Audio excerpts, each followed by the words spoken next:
أعوذ بالله من الشيطان الرجيم بسم الله الرحمن الرحيم وكذلك جعلنا في كل قرية أكابر مجرميها ليمكروا فيها وما يمكرون إلا بأنفسهم وما يشعرون صدق الله العظيم اللهم صل على محمد وعلى آل محمد كما صليت على إبراهيم وعلى آل إبراهيم إنك حميد مجيد اللهم بارك على محمد وعلى آل محمد كما باركت على إبراهيم وعلى آل إبراهيم إنك حميد مجيد 8ویں پارے کا دوسرا رکوع ہے اور سورہ انعام کی آیت نمبر 123 سے درس کا آغاز ہو رہا ہے۔ اللہ فرماتے ہیں کہ ہم نے ہر بستی کے جو سردار قسم کے لوگ تھے، مالدار قسم کے لوگ، انہیں مجرم بنایا، یعنی وہ لوگ اپنی سرداری یا اپنی دولت کے تکبر میں آ کر، گھمنڈ میں آ کر نبیوں کے مخالف رہے۔ لیمکروا فیہا، دین کے لیے یعنی دین کو روکنے کے لیے وہ اپنی سازشیں کرتے تھے۔ وما یمکرون الا بانفسہم، اور وہ جو ہیلے بہانے کرتے تھے یا سازشیں کرتے تھے اس سے دین تو نہیں رک سکتا تھا، ان کا اپنا نقصان تھا، لیکن انہیں اپنے نقصان کا شعور نہیں تھا۔ وَإِذَا جَاءَتْهُمْ آیَةٌ، اور جب ان کے پاس قرآن کریم کی آیت آتی تو یوں کہتے لن نؤمن حتی نؤتی مثل ما اوتی رسول اللہ، ہم ہرگز اس پر ایمان نہیں لائیں گے یہاں تک کہ جو اللہ کے رسول کو دیا گیا، یعنی جو وحی اللہ کے رسول پر آئی اسی طرح کی وحی ہمارے اوپر بھی آئے۔ یہ ابو جہل نے کہا تھا اپنے سرداروں میں بیٹھ کر کہ عبد مناف کا جو قبیلہ ہے، جو خاندان ہے، ساری عزتیں ان کے پاس چلی گئیں، اب یہاں تک کہ نبوت بھی ان کے خاندان میں آ گئی، ہم تو اس نبی کو کبھی نہیں مانیں گے کہ انہی کی سرداری ہم مان لیں۔ پھر ابو جہل نے یہ کہا کہ جو فرشتہ محمد صلی اللہ علیہ وسلم پر وحی لے کر آتا ہے، جب تک وہ فرشتہ مجھے آ کر نہ کہے کہ ان کا کلمہ پڑھ لو، میں کلمہ نہیں پڑھوں۔ تو اللہ فرماتے ہیں کہ جب کوئی وحی آتی، کوئی آیت آتی تو وہ کہتے ہیں ہم ایمان نہیں لائیں گے جب تک اللہ کا بھیجا ہوا فرشتہ جو رسولوں پر وحی لے کر آتا ہے وہ ہمارے پاس نہ آئے۔ اس کے جواب میں اللہ نے فرمایا اللہ اعلم حیث یجعل رسالتہ، اللہ خوب علم رکھتا ہے کہ میں نے فرشتہ کس کے پاس بھیجنا ہے، وہی کس پہ بھیجنی ہے، یہ اللہ کے علم ہے، اللہ کو پتہ ہے، تمہارے کہنے سے کچھ نہیں ہوگا۔ یہاں سے علماء نے لکھا کہ یہ مسئلہ سمجھ میں آ گیا کہ نبوت کسبی چیز نہیں ہے کہ کوئی آدمی محنت کر کے نبی بن جائے، ایسا نہیں ہو سکتا۔ نبوت واہبی چیز ہے، اللہ جسے پسند کرتا اسے نبی بناتا ہے۔ اپنی عبادت سے یا اپنے علم سے یا اپنے مجاہدے سے کوئی نبی نہیں بن سکتا۔ ہاں ولی بن سکتا ہے، نیک بن سکتا ہے، لیکن نبی وہی بنے گا جس کو اللہ چاہیں گے۔ تو اس سے یہ بھی پتہ چل گیا کہ جو لوگ یہ عقیدہ رکھتے ہیں کہ اللہ تعالیٰ نے وحی دے کر بھیجا تھا سیدنا جبریل کو کہ یہ وحی لے جاؤ حضرت علی پر، تو سیدنا جبریل غلطی سے وحی لے آئے محمد صلی اللہ علیہ وسلم، اس عقیدے کی بھی نفی ہو گئی، کیونکہ اللہ اعلم حیث یجعل رسالتہ، اللہ کا علم بہت مضبوط علم ہے، اللہ کے علم میں نہ کمی ہے، نہ اللہ کے ہاں نسیان ہے کہ اللہ بھول جائے، اور نہ فرشتوں میں نسیان ہے کہ فرشتے بھول جائیں۔ اللہ نے جہاں وحی دے کر بھیجا جبریل وہیں لے کر آئے، لہٰذا اب اگر کوئی یہ کہے کہ غلطی سے جبریل آئے تھے تو پھر اس کا ایمان باقی نہیں رہتا۔ سَيُصِيبُ الَّذِينَ أَجْرَمُوا صَغَارٌ عِندَ اللَّهِ، ان قریب ان مجرموں کو اللہ کے سامنے ذلیل ہونا پڑے گا۔ وعذاب شدید بما كانوا یمکرون، اور ان کی جو تدبیریں، سازشیں، ہیلے بہانے ہیں، ان کی وجہ سے ان کو سخت عذاب دیا جائے گا۔ فَمَن يُرِدِ اللَّهُ أَن يَهْدِيَهُ يَشْرَحْ صَدْرَهُ لِلْإِسْلَامِ، اللہ جسے ہدایت دینے کا ارادہ فرماتے ہیں اللہ اس کے سینے کو اسلام کے لیے کھول دیتے ہیں۔ صحابہ نے پوچھا یا رسول اللہ صلی اللہ علیہ وسلم، سینے کا اسلام کے لیے کھل جانا، اس کا کیا مطلب؟ آپ نے فرمایا اللہ اس کے دل میں ایک روشنی پیدا کر دیتے ہیں، ایک نور پیدا کر دیتے ہیں جس کے ذریعے سے اسے سیدھا راستہ سمجھ میں آتا ہے۔ پھر اللہ جس کو گمراہ کرنے کا ارادہ کرتے ہیں اس کے سینے کو ایسا تنگ کر دیتے ہیں گویا کہ آدمی آسمان کی طرف جا رہا ہے۔ آسمان پہ چڑھنا مشکل ہے نا، جس طرح ہم بچے کو اچھالتے ہیں تو کتنا خوف زدہ ہوتا ہے بچہ، تو یوں اگر کسی کو اچھالا جائے کہ آسمان کی طرف جا، تو جس طرح اس کے لیے اوپر جانا مشکل ہے اس طرح اس کو دین پر چلنا مشکل لگتا ہے، کیونکہ اس کے دل میں نور ایمان نہیں ہوتا، اس لیے اس کا سینہ تنگ ہو جاتا۔ عام سی مثال سمجھ لیں، جو آدمی نمازی ہوتا ہے اللہ اس کے سینے کو اسلام کے لیے کھول دیتا ہے، وہ نہ گرمی دیکھتا ہے نہ سردی دیکھتا ہے، ہر موسم میں نماز پڑھتا ہے، وہ کبھی یہ نہیں کہتا گرمی بہت ہے نماز نہیں پڑھنی، یا سردی بہت ہے ٹھنڈا پانی ہے میں نے نماز نہیں پڑھنی، اسے تو لذت محسوس ہوتی ہے۔ اور جس کا سینہ اسلام کے لیے تنگ ہو جاتا ہے اس کے پاس ہزار بہانے ہیں۔ ہماری دیندار باپردہ عورتوں کو دیکھو، جون جولائی کے مہینے میں بھی برقع پہن کے نکلتی ہیں، ہاتھوں پہ دستانے پہنے ہیں، پاؤں میں جرابیں پہنی ہیں کہ میرے جسم کا کوئی حصہ غیر آدمی نہ دیکھ سکے۔ اور جو آوارہ عورتیں ہیں جو دین سے دور ہیں ان سے پوچھو، وہ کہتی ہیں جو چھوٹی سی بنیان پہنی ہے یہ بھی اتار کے پھینک دیں،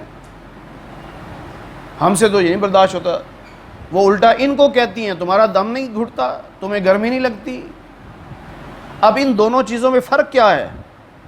اس دیندار عورت کا سینہ اللہ نے اسلام کے لیے کھول دیا، وہ عمل کر رہی ہے، اسے گرمی کی کوئی پرواہ نہیں، اور اس کا سینہ اللہ نے اسلام کے لیے تنگ کر دیا کیونکہ اللہ اسے گمراہ کرنا چاہتے ہیں۔ مشکاشی میں حدیث ہے، نبی علیہ السلام نے فرمایا اللہ دنیا اسے بھی دیتا ہے جو مانگتا ہے، اسے بھی دیتا ہے جو نہیں مانگتا، کیونکہ دنیا کی اللہ کے ہاں ویلیو نہیں ہے، لیکن دین جو بہت قیمتی ہے اللہ اسے دیتا ہے جو مانگتا ہے۔ ہم مانگیں اللہ دے گا، جب ہمارے اندر شوق ہی نہیں ہوگا، جستجو نہیں ہوگی، تمنا نہیں ہوگی، تو پھر اللہ ایسی تھوڑی ہمیں دین دے دے کہ جاؤ تم دین پہ عمل کر لو۔ اس لیے ہمیں مانگنا چاہیے کہ یا اللہ ہمیں دین پر چلنے کی توفیق عطا فرما، اللہ ہمارے سینے کو دین کے لیے کھول دے، یہ اللہ سے مانگنا چاہیے۔ كَذَلِكَ يَجْعَلُ اللَّهُ الرِّجْسَ عَلَى الَّذِينَ لَا يُؤْمِنُونَ، یہ جو عذاب ہے یہ اللہ ان لوگوں پر مسلط کرے گا جو ایمان نہیں رکھتے، اس کا سینہ بھی تنگ ہو جائے گا، اس کو عذاب بھی ملے گا۔ کیوں؟ ایمان جو نہیں رکھتا۔ ایمان والے کے لیے اللہ تعالیٰ نے آسانیاں پیدا فرما دی ہیں۔ گناہ گار ہوگا، زیادہ سے زیادہ یہ گناہ گار ہوگا، ہو سکتا ہے قیامت کے دن کسی کی شفاعت ہو جائے اور بخشا جائے، اور اگر بالفرض کسی کی شفاعت اس کے حق میں قبول نہیں ہوئی تو جہنم میں جا کر اپنے گناہوں کی سزا بھگت کر جنت میں آ جائے گا، کیونکہ ایمان تو ہے۔ اور جو کافر ہے وہ کبھی بھی جنت میں نہیں آ سکتا، نہ اس کے حق میں کسی کی سفارش قبول ہوگی نہ وہ جنت میں آ سکتا۔ کافر ہمیشہ ہمیشہ جہنم میں رہے گا۔ اس لیے آپ اور ہم اس کلمے کی دولت کو معمولی نہ سمجھیں، یہ کلمہ بہت بڑی دولت ہے، بہت بڑی دولت۔ انسان ہے، غلطیاں ہو جاتی ہیں، گناہ ہو جاتے ہیں، اللہ توبہ کی توفیق دے دے۔ اگر توبہ نہیں بھی کر سکا تو آخرت میں اللہ نے بہت بہانے رکھے ہیں بخشش کے، اور اگر پھر بھی کوئی سفارش نہ ہوئی، کوئی بہانہ نہ بنا، تو ایک حدیث پاک میں ہے مسلمان جب جہنم میں جائے گا نا تو کافر تانا دیں گے، کہیں گے ہم نے تو کلمہ نہیں پڑھا، ہمیں تو حلال حرام کی تمیز نہیں تھی، ہم یہاں آئے، تم نے کلمہ پڑھا، تمہیں کیا فائدہ ہوا، تم بھی تو یہیں آ گئے نا۔ تانا دیں گے۔ اللہ کی رحمت جوش میں آئے گی، فرشتے سے کہیں گے جس کے دل میں رائی کے ذرے کے برابر بھی ایمان ہے اسے نکالو، جنت میں لے آؤ۔ اللہ یہ بات برداشت نہیں کرتے کہ میرے مسلمان بندے کو کافر تانا دے۔ پھر اللہ فرماتے ہیں وَهَذَا صِرَاطُ رَبِّكَ، یہ تیرے رب کا راستہ ہے، یہ قرآن کریم، یہ اسلام، یہ دین، یہ تیرے رب کا، تیرے سے مراد محمد الرسول اللہ صلی اللہ علیہ وسلم۔ ربی کا کی ضمیر نبی علیہ السلام کی طرف لوٹ رہی ہے کہ آپ کے رب کا یہ راستہ ہے مستقیمہ، جو سیدھا راستہ ہے، بس قرآن کے مطابق عقیدہ بناؤ، عمل کرو، جو دین اسلام ہمیں اللہ کے نبی نے بتایا، صحابہ نے بتایا، اس پہ چلو۔ قد فصلنا الآیات، ہم آیات کو واضح کر کے کھول کر تفصیل کے ساتھ بیان کرتے ہیں، لقوم یذکرون، اس قوم کے لیے جو نصیحت پکڑتی ہو۔ لہم دار السلام عند ربہم، ایمان والوں کو رب کے ہاں سلامتی والا گھر ملے گا۔ سلامتی والے گھر کا مطلب جنت ہے۔ دار السلام جنت کو کہتے ہیں، کیونکہ ہر تکلیف سے سلامتی کا گھر جو ہے وہ جنت ہی ہے۔ دنیا میں کوئی نہ کوئی تکلیف، کوئی نہ کوئی پریشانی وہ تو آتی رہتی ہے، ہم اس پہ گھبراتے رہتے ہیں کہ میں تو بڑا نیک ہوں، نمازی بھی ہوں، پھر بھی پریشانی آتی ہیں۔ بھئی دنیا نام ہی پریشانی کا۔ بعض لوگ کہہ دیتے ہیں میں اپنے گھر کو جنت بنا دوں گا، دنیا میں جنت نہیں بن سکتی، دنیا میں جنت کافر کی بنتی ہے، مسلمان کی نہیں۔ اور یہ میں اپنے پاس سے نہیں کہہ رہا، حدیث پاک میں الدنیا سجن المؤمن و جنت الکافر، دنیا کافر کی جنت ہے، مسلمان کے لیے جیل ہے، تو ہم جیل کو جنت بنائیں گے؟ یہ کیسے ہو سکتا ہے؟ جیل جیل ہوتی ہے، ہم تو جیل میں ہیں، یہاں برداشت کرنا ہی پڑے گا، بس یہاں سے جاتے ہی پھر ہماری جنت شروع ہے، پھر وہ دار السلام ہے، سلامتی والا گھر ہے، وہاں کسی قسم کی کوئی پریشانی نہیں، وہاں کوئی آدمی کوئی ایسی بات نہیں سنے گا جو اس کے مزاج کے خلاف ہو، ایک لفظ بھی ایسا نہیں سنے گا۔ اور ایک مطلب اس کا دار السلام، السلام اللہ کا نام بھی ہے، تو اس کا مطلب ہے اللہ کا گھر، مطلب ایک ہی ہو گیا ہے، جنت بھی اللہ کا گھر ہے، مسجدیں بھی اللہ کا گھر ہے، تو اس لیے دار السلام مراد دونوں ہی کا اللہ کا گھر یعنی جنت ہے، لیکن یہ ایمان والوں کو ملے گی۔ وَهُوَ وَلِيُّهُمْ، اور اللہ ایمان والوں کا مددگار ہے، ان کا دوست ہے، بِمَا كَانُوا يَعْمَلُونَ، ان کے اعمال کی وجہ سے۔ اب یہاں دو چیزیں ہیں، ہم نے عمل کرنا ہے لیکن عمل پر بھروسہ نہیں کرنا کہ اس کی وجہ سے بخشا جاؤں گا۔ وہ اللہ کی مہربانی ہے کہ اللہ بندے سے کہتا ہے بندے تو نے عمل کیا میں نے بخش دیا، لیکن حقیقت میں کیا ہوگا؟ اللہ کی رحمت سے بخشے جائیں گے۔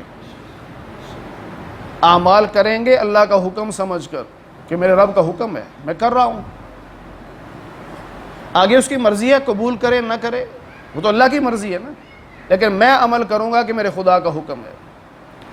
بھروسہ اس عمل پہ نہیں کروں گا کہ میں بڑا نیک ہوں، میں نمازی ہوں، میں بہت قرآن پڑھتا ہوں، میں بڑے رفاہی کام کرتا ہوں، میں تو بخشے ہی جاؤں گا، نہیں، ان اعمال پہ بھروسہ نہیں، بھروسہ صرف اللہ کی رحمت پر۔ اللہ کی رحمت ہوگی، پتہ نہیں کون سی ادا پسند آ جائے اللہ کو، تو اس لیے اللہ نے فرمایا وَهُوَ وَلِيُّهُمْ، اللہ تمہارا مددگار ہے، تمہارا دوست ہے، وہ تمہارے اعمال کی وجہ سے تمہیں دار السلام جنت میں بھیج دے گا۔ پھر قیامت کے دن کا نقشہ اللہ نے کھینچا کہ اللہ سب کو جمع کرے گا، جن بھی ہوں گے، انسان بھی ہوں گے، فرشتے بھی ہوں گے، ساری مخلوقات ہوں گی۔ انسانوں اور جنات کا حساب ہوگا، باقی مخلوقات کا حساب نہیں ہے، کیونکہ یہ دو قومیں مکلف ہیں، شریعت ان کے لیے ہے۔ اب اللہ ان سے کہیں گے یا معاشر الجن، اے جنوں کی جماعت، قد استکثرتم من الانس، تم نے بہت سارے انسانوں کو اپنے تابع کر لیا، ڈرا دھمکا کر، یہ جیسے بھی تھا تم نے بڑے لوگوں کو تابع کر لیا، تو ان لوگوں کے جو انسان دوست تھے وہ پکار اٹھیں گے ربنا استمتع بعضنا ببعض، بے شک اللہ ہم نے ایک دوسرے کا فائدہ کیا، ایک دوسرے کے ساتھ چلتے رہے یہاں تک کہ ہماری موت آ گئی، اور اب آپ کے سامنے کھڑے ہیں۔ اللہ ہمیں کہ اب مان رہے ہو نا کہ ہم نے غلطیاں کی، ایک دوسرے کی بات مانی، اللہ کی نہیں مانی، ایک دوسرے کی مانتے رہے۔ اللہ ہمیں کہ النار مثواکم، اب تمہارا ٹھکانہ جہنم ہے، خالدین فیہا، اس میں ہمیشہ رہو، الا ماشاء اللہ، ہاں جب تک رب چاہے۔ یہ جو ہے نا جب تک رب چاہے، اس کا مطلب یہ نہیں کہ کافر کو بھی اللہ جب چاہے نکال دے، ایسا نہیں ہوگا۔ یہ مسلمان کے حق میں ہے جو مسلمان گناہگار ہوگا، کہ اپنے گناہوں کی وجہ سے اگر وہ جہنم میں چلا گیا تو جب تک رب چاہے گا وہ جہنم میں رہے گا، پھر جب رب چاہے گا جہنم سے نکال کے جنت میں پہنچا دے گا۔ ان ربک حکیم علیم، بے شک رب حکمت والا ہے، علم والا ہے۔ وکذالک نولی بعض الظالمین، اسی طرح اللہ دوست بنا دیں گے، یعنی آپس میں ملا دیں گے بعض ظالموں کو بعض کے ساتھ، یعنی ظالم کے ساتھ ہی ہوں گے۔ جیسے جیسے اعمال ہوں گے نا ویسے ویسے لوگوں کے ساتھ حشر ہوگا، ویسے ویسے لوگوں کے گروپ میں شامل ہوگا۔ مثلا کافر ہیں وہ تو ہے ہی الگ ایک گروپ، پھر مسلمانوں میں بھی جو ظالم ہوں گے وہ ظالموں کے ساتھ کھڑے ہوں گے، جو علماء ہوں گے وہ علماء کے ساتھ کھڑے ہوں گے، جو علماء سے محبت کرنے والا بھی علماء کے ساتھ کھڑے ہوں گے، تو وہاں گروپ بنے ہوں گے۔ جس طرح مجاہدین کا ایک گروپ ہوگا، اور جنت میں اللہ فرمائیں گے بھئی مجاہدین اس دروازے سے جنت میں چلے جاؤ۔ اس طرح روزہ دار جس کو روزہ بڑا شوق ہوتا ہے روزے رکھنے کا، ہر ایک اپنا ذوق ہوتا ہے نا، کسی کا روزہ رکھنے کا شوق ہے، کسی کا تلاوت کا شوق ہے، کسی کا نفل کا شوق ہے، ہر ایک الگ الگ اعمال ہیں۔ کسی کا رفاہی کاموں کا شوق ہے کہ میں کسی کے کام آ جاؤں، تو یہ سارے دین کے کام ہیں۔ اللہ رب العزت ان اعمال کی تقسیم سے ان گروہوں کی تقسیم کریں گے، اور جن کے روزوں کا شوق ہوگا ان کے لیے اللہ نے ایک علیحدہ دروازہ بنا، باب الریان، اس دروازے سے سارے جنت میں چلے جائیں گے۔ نبی کریم صلی اللہ علیہ وسلم نے فرمایا ایک ایسا انسان بھی ہوگا جسے جنت کے 8 دروازے کہیں گے کہ ہم میں سے داخل ہو جا۔ باقیوں کو تو کوئی ایک دروازہ ملے گا نا کہ چل بھائی ادھر سے چلا جا، جنت کے 8 دروازے 8 کہیں گے مہربانی ہے میرے اندر سے داخل ہو جا، مجھے اعزاز مل جائے۔ صحابہ نے پوچھا یا رسول اللہ وہ خوش نصیب کون ہوگا؟ آپ نے فرمایا وہ میرا ابوبکر صدیق ہوگا۔ جنت کے 8 دروازے پکاریں گے ہم میں سے داخل ہو۔ یا معاشر الجن والانس، اللہ پھر پوچھیں گے اے جنوں اے انسانوں بتاؤ، الم یاتکم رسل منکم، کیا تم میں سے رسول نہیں آئے تھے؟ یہ نہیں کہ کوئی فرشتے آئے، نہیں، تم میں سے رسول، تم انسان تھے نا، تو تمہارے اندر سے انسان رسول بن کے نہیں آئے تھے؟ یقصون علیکم آیاتی، میری آیات تمہیں نہیں پڑھ کے سنائی انہوں نے، وَيُنذِرُونَكُمْ لِقَاءَ يَوْمِكُمْ هَذَا، آج کے دن کی ملاقات سے تمہیں نہیں ڈرایا تھا کہ رب کے سامنے حساب دینا، قیامت کے دن کے بارے میں بتایا نہیں تھا؟ کہیں گے شہیدنا علی انفسنا، اللہ ہم گواہی دیتے ہیں، اقرار کرتے ہیں اپنے خلاف، وغرتہم الحیات الدنیا، دنیا کی زندگی نے دھوکے میں ڈال دیا تھا، وشہدوا علی انفسہم انہم کانوا کافرین، وہ اقرار کریں گے کہ واقعی ہم کافر تھے، نبی تو آئے تھے لیکن ہم نے کفر کیا، وہ خود اقرار کریں گے۔ ذالک ان لم یکن ربک، یہ سارے سوال اللہ کس لیے کرے گا، کیوں پوچھے گا ان سے؟ اس لیے کہ تمہارا جو رب ہے وہ کسی بستی کو ہلاک ظلم کی بنیاد پہ نہیں کرتا، کہ اللہ نے ان کے پاس بندہ بھیجا ہی نہیں کوئی سمجھانے والا اور اللہ نے ایسے ہی ہلاک کر دیا، یہ تو ظلم ہے نا۔ اللہ سمجھانے کے لیے نبی کو بھیجتا ہے، اب جو نبی کی نہیں مانتا اب وہ ظالم ہو جاتا ہے، پھر اس پہ اللہ کی سزا آتی ہے۔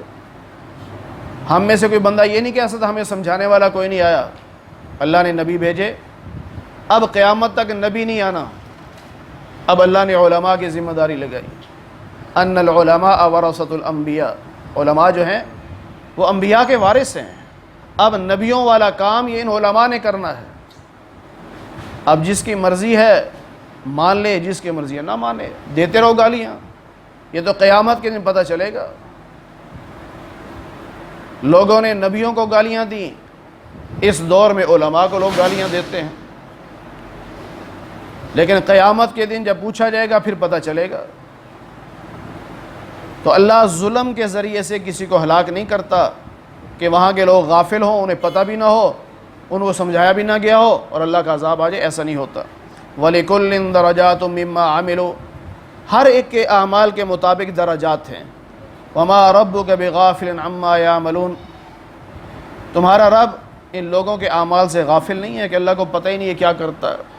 اللہ کو سب پتہ ہے کہ کون کس عمل میں چل رہا ہے، اللہ وہاں گروپ بنا دیں گے سارے، اللہ کو سب پتہ ہے۔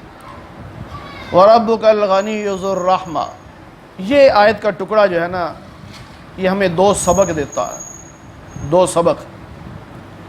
جتنے بھی گناہ گار ہو، جتنے بھی مجرم ہو، اللہ ہمیں آسرا دیتا ہے، سہارا دیتا ہے، امید دلاتا ہے کہ تیرا رب بے پرواہ ہے، غنی ہے، وہ تم سب کو معاف کر دے تو اسے کوئی پوچھنے والا نہیں ہے، اور اس کی شان میں کوئی کمی نہیں آتی۔ پھر ذو الرحمہ، بڑی رحمت کرنے والا ہے، طاقتور ہو کر جو کسی سے نہیں ڈرتا، اس کا کوئی کچھ نہیں بگاڑ سکتا، اس کے باوجود وہ رحمت والا ہے، لہٰذا اس کی رحمت پر امید رکھو، توبہ کر لو، اللہ معاف کر دیتا ہے۔ امام حسن بصری رحمۃ اللہ علیہ کے پاس ایک خاتون، بیوہ خاتون، قرآن کریم کا ترجمہ پڑھنے آتی تھی۔ اس کا ایک ہی بیٹا تھا، وہ جوان ہوا، ماں نے بہت محنت کی کہ بیٹا پڑھ لے، نہیں پڑھا، گناہوں میں مبتلا رہا، جس سے آج کل بچے نشوں میں لگ جاتے ہیں، ایک بات نہیں سنتا تھا ماں کی، یہاں تک کہ بیمار ہو گیا۔ امام حسن بصری رحمۃ اللہ علیہ نے بھی سمجھایا، نہیں سمجھتا تھا، کسی کی بات نہیں مانتا تھا، یہاں تک کہ ماں کو پتہ چلا کہ اب یہ بچہ بچنے والا نہیں ہے۔ بچے نے خود ماں سے کہا، اماں میں بہت برا ہوں نا، جب میں مر جاؤں نا تو میرے گردن میں رسی ڈال کے میری لاش کو محلے میں گھما دینا، گھسیٹنا، تاکہ لوگوں کو عبرت ہو جائے۔ ماں بیچاری گئی امام حسن بصری کے پاس کہ آپ آئیں، مہربانی کریں، بچے کو سمجھائیں، آخری وقت ہے۔ بیمار تھا بچہ، حضرت نے آ کے سمجھانے کی کوشش کی، اس نے نہیں مانی۔ امام حسن بصری رحمۃ اللہ چلے گئے گھر، اور اپنی اس شاگردہ سے کہا کہ یہ مر بھی جائے نا تو مجھے اطلاع نہ کرنا، میں نے جنازہ نہیں پڑھانا اس کا، بڑا گندا بچہ ہے تیرا یہ۔ اللہ کی شان، وہ کہہ کے چلے گئے اور پیچھے بچے کا انتقال ہو گیا۔ جب انتقال ہوا تو ادھر سے امام حسن بصری خود آ گئے، پہلے کہہ گئے میں نہیں آؤں گا، مجھے نہ بلانا، اطلاع بھی نہیں کی، کسی نے بلایا بھی نہیں، خود ہی آ گئے، اس کے تجہیز و تکفین میں شریک ہوئے۔ اب ان کو دیکھ کر سارا محلہ آ گیا، امام حسن جنازہ پڑھا رہے ہیں، حسن بصری۔ تو شاگردہ نے کہا کہ استاد جی آپ تو کہہ گئے تھے کہ مجھے اطلاع بھی نہ کرنا، یہ کیا ہوا؟ کہنے لگے جب میں جا کے سویا تو خواب میں اللہ نے مجھے حکم دیا کہ جسے تم گناہ گار سمجھ کر چھوڑ کے آئے ہو، اس نے آخری سانسوں پہ مجھ سے توبہ کر لی ہے، اب میں حکم دے رہا ہوں جاؤ اس کا جنازہ پڑھو۔ اللہ تو بڑا رحیم ہے، بڑا مہربان ہے، رحمت کرنے والا ہے، وہ انسانوں کی طرح نہیں ہے کہ اب آخر میں آ کے تو توبہ کر رہا ہے، معافی مانگ رہا ہے، میں نہیں کرتا معاف، میرا اتنا بڑا نقصان تو نے کر دیا، ساری زندگی میری بات نہیں مانی، اب مجھ سے باتیں کرتا ہے، معافی مانگتا ہے۔ نہیں، اللہ ایسا نہیں ہے، ہمارے پلے تو کچھ بھی نہیں ہے، کیا اختیار ہے ہمارے پاس؟ جو قلم چلانے والے ہیں ان کے پاس بھی اختیار ہے کوئی؟ وہ چیلنج ہی کرتے رہتے ہیں، میں قلم کی مار دوں گا، میں ایسا کر دوں گا، اگر اللہ ہاتھ پہ فالج گرا دے کیا کر لے گا؟ گالیاں بکنے والا اگر اللہ اس کی زبان پہ فالج گرا دے کیا کر لے گا؟ کسی کو تھپڑ مارنے والا اللہ اس کے ہاتھ کو شل کر دے کیا کر لے گا؟ ہم تو کچھ بھی نہیں ہیں، ہمارا اختیار ہی کچھ نہیں۔ اور اللہ جس کے پاس سارے اختیارات ہیں، جب وہ اللہ ان اختیارات کے باوجود بندے کو معاف کر دیتا ہے تو ہمیں سبق دیا جا رہا ہے کہ میرے بندو، تم بھی میرے بندوں کو معاف کرنا سیکھو۔ ان یشاء یذھبکم، اگر اللہ چاہے تو تم سب کو ہلاک کر دے، لے جائے سب کو، ویستخلف من بعدکم، تمہارے بعد اور لوگ پیدا کر دے، جیسا چاہے اللہ مخلوق کو لے آئے، کما انشأکم من ذریۃ قوم آخرین، جیسے تم سے پہلے ایک قوم گزری، ٹھیک ہے نا، کب سے زمانہ گزر رہا ہے، ہزارہا سال گزر گئے، ہم سے پہلے قومیں آئی ہیں نا، قوم فرعون بھی آئی ہے، قوم نمرود بھی آئی ہے، قوم نوح بھی آئی ہے، قوم عاد بھی آئی ہے، قوم سمود بھی آئی ہے، قوم تبا بھی آئی ہے، قوم مدین بھی آئی ہے، قوم شعیب بھی آئی ہے، قوم لوط بھی آئی ہے، کتنی قومیں آئی ہیں۔ جب رب کے نافرمان بنے، رب نے ہلاک کر دیا، اللہ نے نئی قوم پیدا کر دی۔ تو اللہ فرماتے ہیں تم بھی تو کسی کے وارث بن کے آئے ہو نا، اللہ چاہے تو تم سب کو ہلاک کر کے نئی مخلوق پیدا کر سکتا ہے، اللہ کے لیے کون سا مشکل ہے۔ انما توعدون لآت، جس چیز کا تم سے وعدہ کیا جا رہا ہے یعنی قیامت کا، وہ آ کے رہے گی۔ لوگ بعض انکار کر دیتے ہیں قیامت کا، مذاق بھی کرتے ہیں، یاد رکھیے گا مذاق نہ کبھی کیجیے گا۔ بالوں کہتے ہیں اور جب آئے گی دیکھی جائے گی۔ کوئی بندہ کہہ دے نا یار دیکھ اپنا معاملہ دنیا میں ٹھیک کر لے، تو نے جو لین دین میرا کرنا ہے نا دنیا میں کر لے، وہاں بہت مشکل ہو جائے گی۔ کہتا ہے یہاں کی چھوڑ جو وہاں سے لے لینا مجھ سے۔ یہ مذاق ہے نا، وہ سمجھتا ہے قیامت کوئی نہیں ہے، کچھ بھی نہیں ہے۔ قیامت کا ماننا یہ ایمان کا حصہ ہے، اگر کوئی قیامت کا انکار کر دیتا ہے تو وہ کافر ہو جاتا ہے۔ ایمان مفصل نہیں پڑھتے، آمنت باللہ وملائکتہ وکتبہ ورسلہ والیوم الآخر،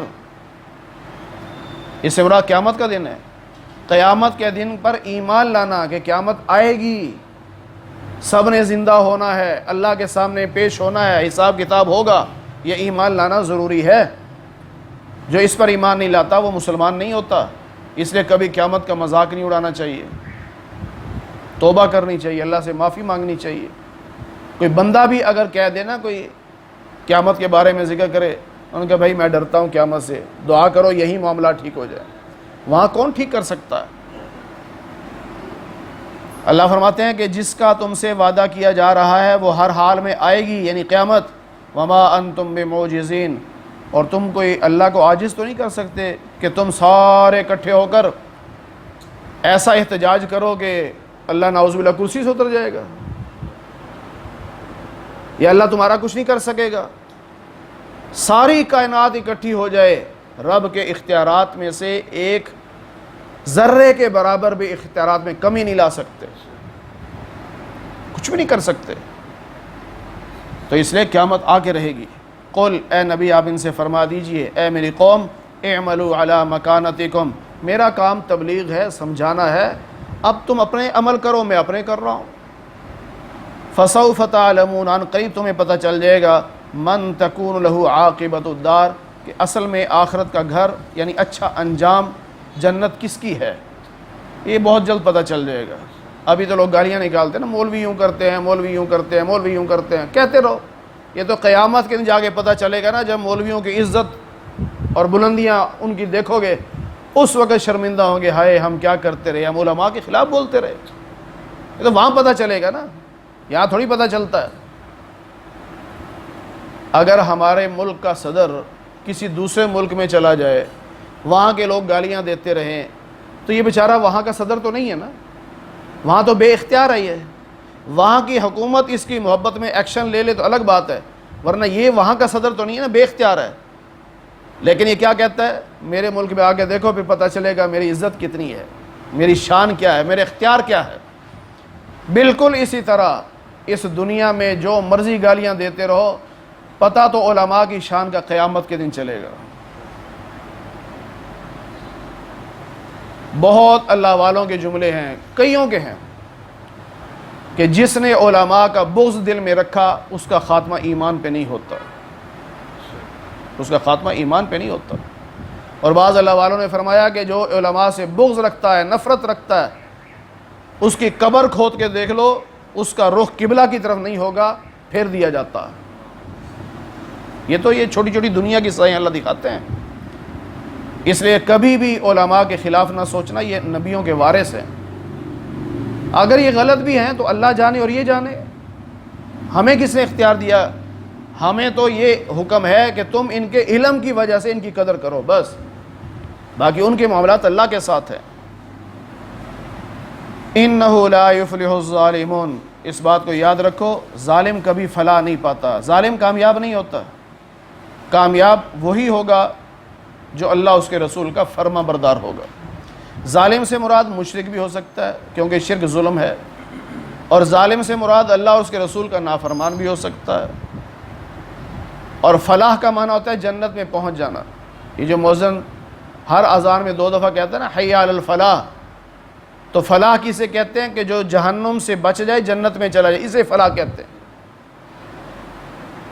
تو یہ کامیابی کہ جہنم سے بچ جائے جنت میں چلا جائے، یہ وہ ہوگا جو اللہ اس کے رسول کا فرما بردار ہوگا۔ جو ظلم کرتا ہوگا یعنی شرک کرتا ہوگا، اللہ اس کے رسول کا نافرمان ہوگا، وہ کبھی بھی کامیاب نہیں ہو سکتا۔ اس لیے اگر ہم کامیابی چاہتے ہیں، اور یقیناً ہر مسلمان چاہتا ہے کہ مجھے کامیابی ملے، تو ہمیں چاہیے اللہ اور اس کے رسول کے فرما بردار بنے۔ اللہ تعالی ہمیں قرآن کریم کی صحیح سمجھ نصیب فرمائے۔